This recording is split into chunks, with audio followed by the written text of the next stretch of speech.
Welcome to the Gurukul Prep Daily Podcast on 14th August. Update 1 Important Day Partition Horrors Remembrance Day, India, August 14.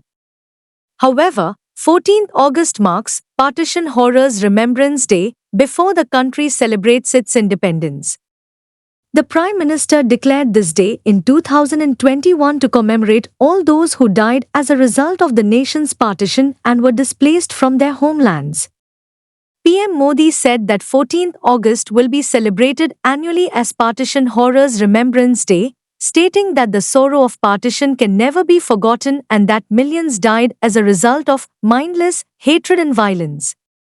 He said that in memory of all those struggles and sacrifices, 14th August will be observed as Partition Horrors Remembrance Day.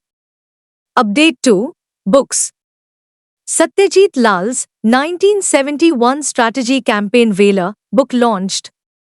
During the launch of the book, 1971 Strategy Campaign Valor, authored by 22-year-old Satyajit Lal, a fresh voice in international affairs, war studies, and military history who attended Delhi University, former Army Chief General V.N. Sharma, retired, stated that one of the important lessons from the 1971 India-Pakistan war is that battling a war is not just a military matter but a total affair which involves politics and diplomacy.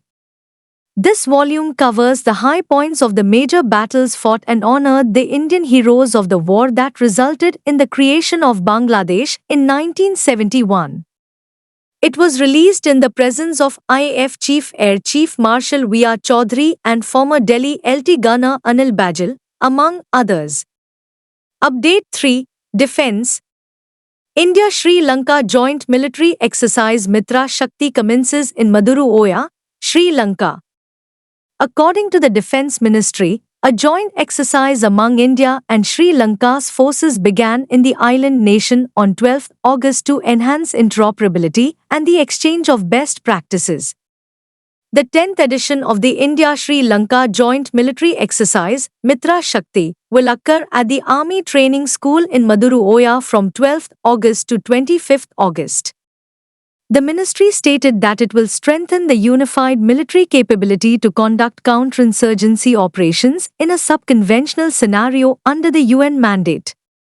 Its last edition was conducted in Pune in November 2023. Update 4 Economy Bharti Global to acquire 24.5% stake in BT Group. Sunil Mittal's global ambitions were boosted further when Bharti Global, Bharti Enterprises' foreign investment arm, announced that it would acquire 24.5% of British Telecom, BT Group plc, one of Europe's oldest telecom operators, from Altus UK. Though the firms did not disclose the magnitude of the transaction, market observers believe that BT's current valuation of over $15 billion might be worth around $4 billion. The company said that the shares will be purchased through Bharti Televentures UK, which Bharti Global wholly owns. Update 5 International Rwanda's Kagame sworn in for fourth term after 99% election win. Rwandan President Paul Kagame has been sworn in for a fourth term after winning the election last month with more than 99% of the vote. Several dozen African heads of state and dignitaries attended the inauguration event in Kigali's crowded 45,000-seat stadium, where masses had gathered since early morning. Kagame took the oath of office in front of Chief Justice Faustin Tegeleo, promising to preserve peace and national sovereignty, consolidate national unity.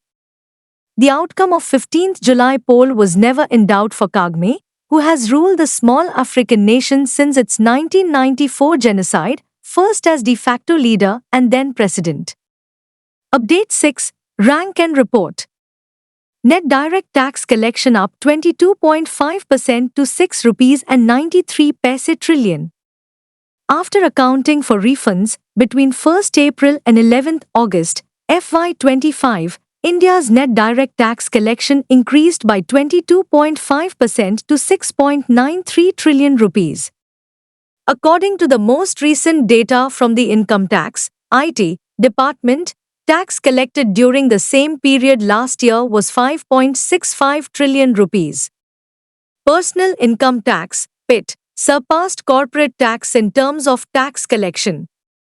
PIT was 4.47 trillion rupees net, up from 3.44 trillion rupees in the same time last year. Corporation tax reported at 2.2 trillion rupees, an increase of 5.7%, which is lower than the growth rate of 12% set for this financial year. Update 7. Rank and Report. Retail inflation eases to 5-year low of 3.5% in July. India's retail inflation fell to 3.54% in July, the lowest level in nearly 5 years, thanks to a dramatic drop in food inflation, according to data. Economists cautioned that the decline was mostly due to the base impact of last year's strong inflation and that it could rise again in coming months.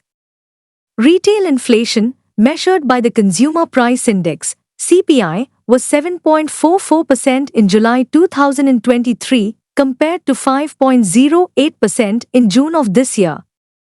Food inflation eased to a 13-month low of 5.42% in July from 9.36% in June, taking overall inflation below RBI target rate of 4% for the first time since September 2019. Update 8. Schemes and Committees. RBI sets up 10-member expert committee on benchmarking of its statistics. The Reserve Bank of India, RBI, has revealed the formation of a committee led by Deputy Governor Michael Debabrata Patra to evaluate the statistics it disseminates regularly against global norms. The 10-member expert committee on benchmarking of its statistics has been invited to deliver a report by the end of November 2024. The panel, chaired by Patra, will also study the quality of other regular data, where such benchmarks do not exist, like national priority sectors, and provide guidance on the scope for further data refinement. Update 9. State. Haryana to commence first ever Global Women's Kabaddi League. The inaugural Global Women's Kabaddi League will begin next month in Haryana. This historic event, officially known as the Global Pravasi Women's Kabaddi League, GPKL, will feature female competitors from more than 15 different countries. The tournament is a huge step forward in promoting Kabaddi abroad, boosting efforts to include the sport in the Olympic Games, and bolstering India's ambition to host the 2036 Olympics.